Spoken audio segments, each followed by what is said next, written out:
Samajwadi party के बागी विधायकों को बीजेपी में क्या मिलने जा रहा है? क्या हुई है पूरी डील? क्या है इसके पीछे की इनसाइड स्टोरी? हम आपको बताते हैं। दरअसल राज्यसभा चुनाव के बाद उत्तर प्रदेश के सियासी गलियारों में चर्चा है कि ये जो बगावत करने वाले समाजवादी पार्टी के 8 विधायक हैं, इनको बीजेपी क्या देने जा रही है या क्या दे दिया है। अब राज्यसभा चुनाव के नतीजे तो बीजेपी के फेवर में आए। बीजेपी के 8 के 8 उम्मीदवार जीत गए। वहीं समाजवादी पार्टी ने 3 उम्मीदवार उतारे थे। तीसरा उम्मीदवार यानी कि पूर्व चीफ सेक्रेटरी आलोक रंजन चुनाव हार गए। वजह वही थी कि समाजवादी पार्टी के 7 विधायकों ने क्रॉस वोटिंग कर दी। वहीं एक विधायक एब्सेंट रही, यानी कि चुनाव में उन्होंने शिरकत नहीं की, लेकिन उनको भी इन 8 बागियों में ही गिना जा रहा है। तो इन 8 बागियों की क्या मजबूरी थी या क्या इनकी डील हुई, इसको लेकर चर्चा हर ओर ही।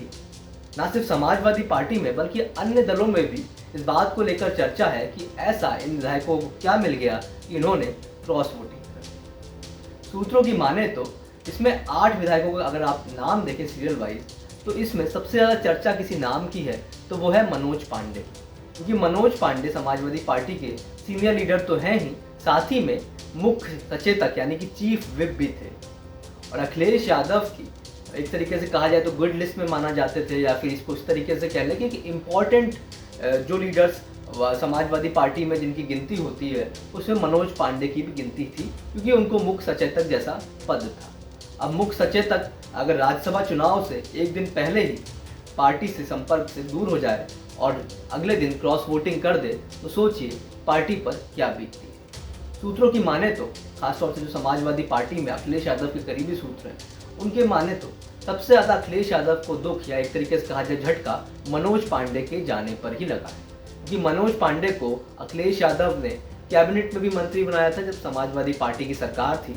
उसके बाद जब पार्टी विपक्ष में आई तो मनोज पांडे को मुख्य सचेतक भी बनाया। साथ ही ये भी कहा जाता है, खासतौर से समाजवादी पार्टी के तमाम नेता कहते हैं कि जब मनोज पांडे का चुनाव ऊंचा हार में फंस रहा था तो अखिलेश यादव ने वहां जाकर रैली करी और पूरी कोशिश की और संगठन को भी ये निर्देश दिए कि मनोज पांडे को चुनाव जितवाना है। तो ऐसी सिचुएशन में मनोज पांडे अखिलेश यादव की गुड लिस्ट में थे, उनको समाजवादी पार्टी ने सपोर्ट भी किया, लेकिन मनोज पांडे जो है वो जाके बागी हो गए और क्रॉस वोटिंग कराए। मनोज पांडे अपने बयानों में ये कहते हैं कि वहाँ पर जो खासतौर से राम मंदिर को लेकर जो स्टैंड था, वहीं स्वामी प्रसाद मौर्य जिस तरीके से अपने बयान दे रहे थे और पार्टी उस बात को एक तरीके से कहा जाए तो खंडन पूरी तरीके से नहीं कर रही थी, इस बात से वो आहत थे और उन्होंने यहाँ पर क्रॉस वोटिंग कर ली। लेकिन सूत्रों की माने तो बीजेपी में उनकी बातचीत चल रही है। अब क्या बातचीत है इसको लेकर बीजेपी तो अभी कुछ कह नहीं रही है, लेकिन जो सियासी गलियारों के जो सूत्र होते हैं, खासतौर से जो मनोज पांडे से जुड़े हैं और जो बीजेपी से जुड़े हैं, वो ये बताते हैं कि जिस दिन क्रॉस वोटिंग हुई बड़ी तेजी से चर्चा हुई सोशल मीडिया पर कि रायबरेली में बीजेपी को नया उम्मीदवार मिलने जा रहा है, लेकिन फिलहाल ऐसा कुछ भी नहीं। सूत्रों की माने तो मनोज पांडे को बीजेपी ने खासतौर से रायबरेली से लोकसभा का कैंडिडेट उतारने का ऐसा कोई प्रॉमिस नहीं किया है। मनोज पांडे के समर्थक खासतौर से जो करीबी सूत्र हैं वो चाहते हैं कि मनोज पांडे यूपी कैबिनेट में मंत्री बन जाएं, चाहे वो अब एमएलसी के थ्रू बने या वो उपचुनाव लड़के आए अगर इस्तीफा देते हैं तो वो चीज़ मनोज पांडे के लिए ज़्यादा फेवर रहेगी अगर वो एमएलसी बन के जाते, क्योंकि उपचुनाव में जीतना फिर इतना आसान नहीं रहेगा, क्योंकि समाजवादी पार्टी पूरी ताकत चढ़ा देगी। सूत्रों की माने तो अगर आज पूरा अगर आप इसको देखा जाए, एक तरीके से जो ऑपरेशन हुआ या एक तरीके से कहा जाए जो 8 विधायक बागी हुए, तो आप नज़र डालें उसमें रायबरेली अमेठी विशेष फोकस में रहा। अमेठी के 2 विधायक और रायबरेली जिले के 1 विधायक, 3 विधायकों की इसमें अहम भूमिका रही इस पूरी बगावत में। तो ऐसे में रायबरेली अमेठी से जुड़े लोगों का और रायबरेली अमेठी से जुड़े जो खासतौर से मंत्री हैं बीजेपी सरकार में, स्टेट में और सेंट्रल में, उनका भूमिका भी रही, ऐसे समाजवादी पार्टी के तमाम नेताओं को लगता है। सूत्रों की माने तो अब रायबरेली की पॉलिटिक्स में 3 बड़े परिवार हैं, ये तो आप जानते ही होंगे। एक दिनेश सिंह का परिवार, दूसरा अखिलेश सिंह का परिवार और तीसरा मनोज पांडे का परिवार। 2 परिवार पहले से ही बीजेपी में थे, यानी दिनेश सिंह बीजेपी पहुंच गए थे कांग्रेस छोड़ के, अब तो मंत्री भी हैं, और अदिति सिंह जिनके पिता अखिलेश सिंह थे और 5 बार विधायक रहे, फिर अदिति 2 बार से विधायक है, उन्होंने भी बीजेपी ज्वाइन कर ली थी 2022 से पहले। लेकिन एक परिवार बीजेपी में नहीं पहुंच पाया था, वो था मनोज पांडे का, तो अब मनोज पांडे की भी एंट्री हो गई है। वहीं अमेठी में अगर आप नज़र डालें तो अमेठी में राकेश प्रताप सिंह जो कि वहाँ से विधायक रहे, वहीं क्या नाम है गायत्री प्रजापति की पत्नी महाराजी प्रजापति जो कि विधायक हैं।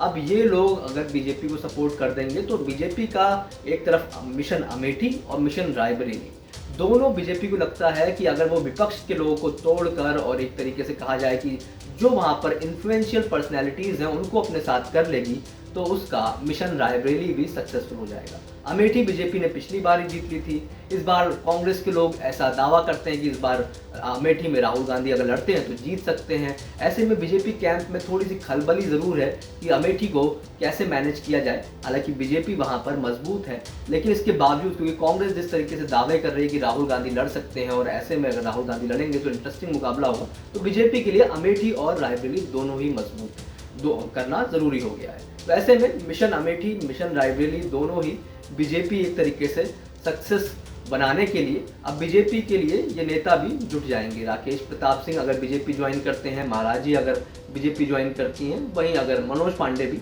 जब बीजेपी ज्वाइन करेंगे, ऐसी संभावना जताई जा रही है, तो वो बीजेपी के लिए मददगार साबित हो सकते हैं।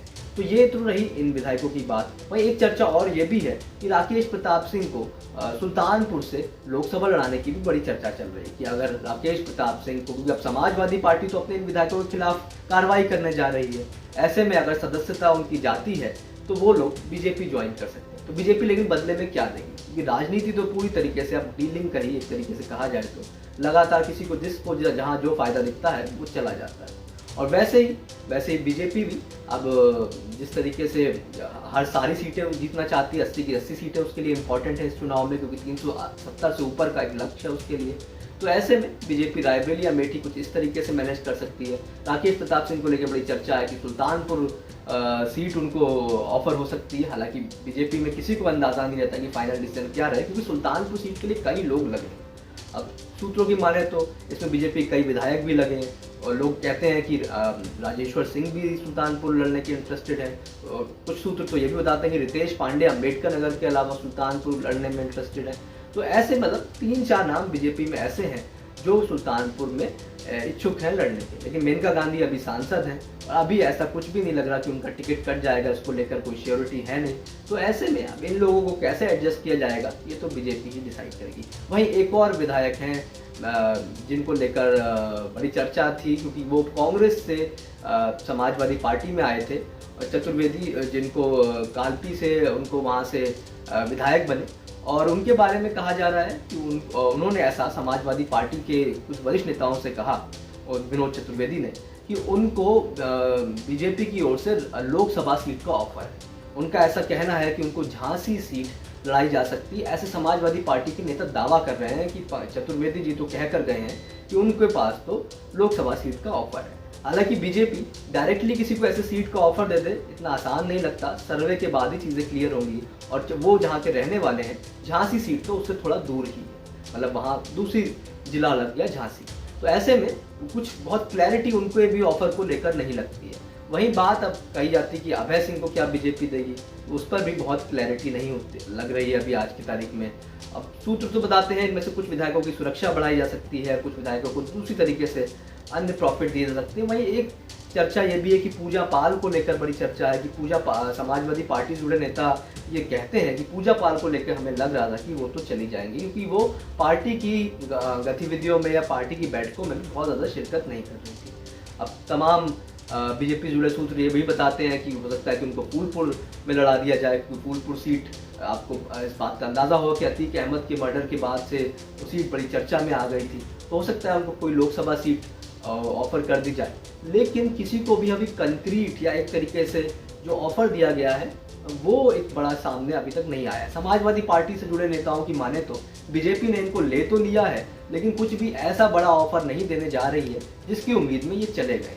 अखिलेश यादव ने एक शब्द यूज किया अपने बयान में, उन्होंने कहा पैकेज मिल गया इनको। अब क्या पैकेज मिल गया, किस उम्मीदवार ने, किस नेता ने क्या पैकेज दे दिया, वो तो खैर ये नेता ही जाने, और अखिलेश यादव ऐसा दावा कर रहे हैं तो वो वही जाने।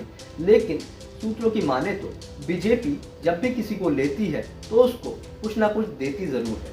अब इन नेताओं का सब्र एक तरीके से टेस्ट जरूर किया जाएगा, लेकिन लोकसभा चुनाव में बीजेपी इनका भरपूर इस्तेमाल करेगी, लेकिन उसके बदले में किसको क्या देगी ये अभी पूरी तरीके से तय नहीं है। कोई कह रहा है कि इनमें से जो 8 विधायक बागी हुए हैं, इनमें से 2 को लोकसभा लड़ाया जा सकता है, वहीं 2 को मंत्री बनाया जा सकता है अगर एक्सपेंशन होता है तो। मनोज पांडे को लेकर खास चर्चा है कि वो मंत्री बन सकते हैं, लेकिन ये बीजेपी में चीज़ें इतनी आसान भी नहीं है और अभी तो बीजेपी पहले इनको लोकसभा में इस्तेमाल करेगी ताकि ये लोग समाजवादी पार्टी के प्रति माहौल बना सकें और अपना बीजेपी में धीरे धीरे जगह बना सकें। समाजवादी पार्टी के सूत्र दावा करते हैं ये 8 के 8 बड़े हल्के ऑफर में चले गए, इतना कुछ बीजेपी देने नहीं जा रही क्योंकि बीजेपी के पास ऑलरेडी बहुत नेता हैं और हर जाति के नेता हैं। बीजेपी के पास ना ब्राह्मण नेताओं की कमी है आज की तारीख में, ना बीजेपी के पास ओबीसी नेताओं की कमी है, ना ठाकुर नेताओं की कमी है। लेकिन सियासत है, सियासत में हर कोई अपने फ़ायदे नुकसान के हिसाब से ही फैसला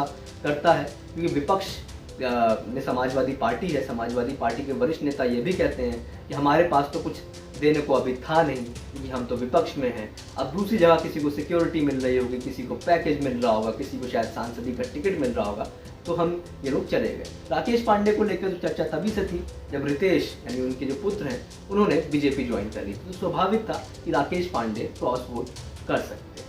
तो ये सभी विधायकों की कहानी है जिसको लेकर बड़ी चर्चा है, लेकिन हर जगह इस बात को लेकर हर कोई व्याकुल है जानने को कि आखिर एग्जैक्ट डील क्या है, क्या इन विधायकों को मिलने जा रहा है। इसको लेकर क्लैरिटी नहीं है, ये सब अंदाजे हैं, ये सब सियासत में ये सब बातें चल रही हैं कि इनको बीजेपी ये दे सकती है। लेकिन बीजेपी से जुड़े जो एक कहा जाए तो थोड़े जो टॉप लेवल पे सोर्सेस हैं वो ये दावा करते हैं कि इनमें से 2 को मंत्री, 2 को सांसदी का टिकट, बाकी किसी को सुरक्षा, किसी के जो और भी जो चीज़ें हैं मतलब जो दी जा सकती हैं पार्टी द्वारा, वो देकर इनको एडजस्ट किया जाएगा। तो इसी तरह की इनसाइड स्टोरी हम आपको बताते रहेंगे यूपी तक।